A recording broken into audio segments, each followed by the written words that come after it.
Chapter 1. Giving Strong Feedback in Less Time. The Efficiencies.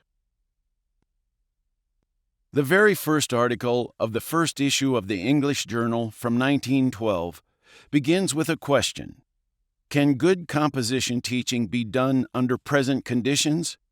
See Figure 1.1, Not Much Has Changed in Over 100 Years, which can be found on the companion website. The current conditions the author was referring to? Having upward of 125 students under a teacher's care. The author's answer? No, which he backs up by writing the following.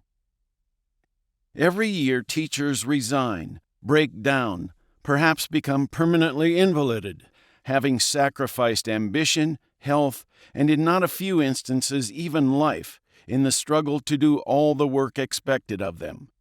Much money is spent, valuable teachers are worn out at an inhumanly rapid rate, and results are inadequate or wholly lacking.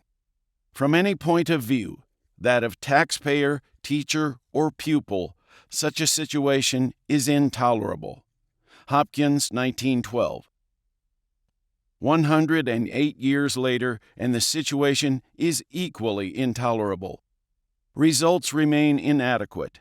Teachers continue to be worn out at a rate that is not only inhuman, but also increasing rapidly.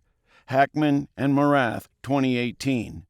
And the unacceptable level of 125 secondary students identified by the 1912 author would be a dream for many writing teachers, including this one, who currently has 159 students amongst his 5 classes. Consequently, when I first dug into the literature about ways to become more efficient, I discovered my struggle with the paper load was far from unique. Even the most renowned writing teachers bemoan the oppressive load that papers put on their shoulders. Carol Jago admits in her book, Papers, Papers, Papers, 2005, to having elaborate fantasies of driving to the ocean and consigning whole stacks of papers to the waves.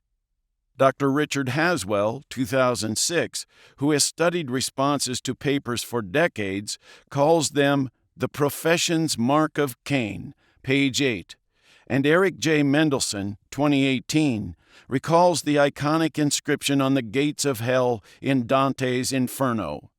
Abandon all hope, ye who enter here, when he gazes on a stack of papers. I also learned that I was not the first to embark on some desperate and quixotic quest to improve my feedback while drastically cutting down the time it took. There is a colorful history of theories, systems, machines, and suggestions, all seeking or promising ways to be more effective and efficient. Sadly, many of them have been debunked, sit on a dubious research base, or are outright snake oil.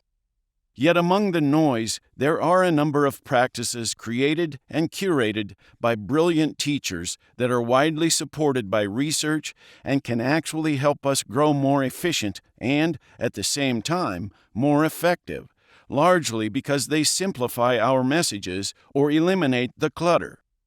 I've organized the most significant of these into 7 time-saving tenets that can help us give strong feedback in less time.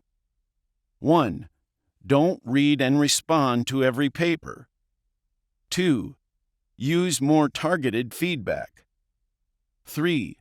Wait until October to give grades/assessments. 4. Be a teacher, not an editor. 5. Go digital. 6. Automate some parts. 7. Get in the feedback mindset. Time-saving tenet number 1. Don't read and respond to every paper. As a new teacher, I made sure to read every syllable my students wrote for my classes.